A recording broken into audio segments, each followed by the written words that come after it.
Welcome back to the channel.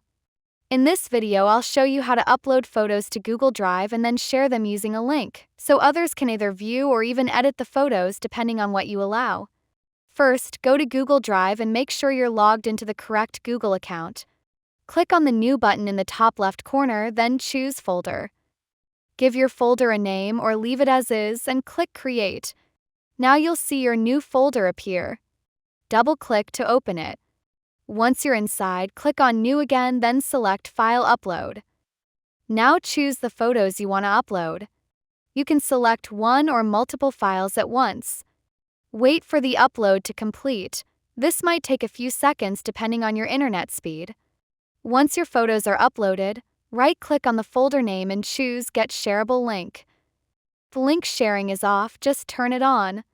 You'll now see a link that you can copy and share with anyone. By default, people with the link can view the folder. But if you want them to be able to edit the photos, click on Sharing Settings and change the permissions accordingly. Now just copy the link, and when someone pastes it into their browser, they'll be able to access the folder you shared. And that's it. Super easy. If this video helped you out, don't forget to like the video, subscribe the channel for more useful tips, and hit the notification bell as well. Thanks for watching, and I'll see you in the next one.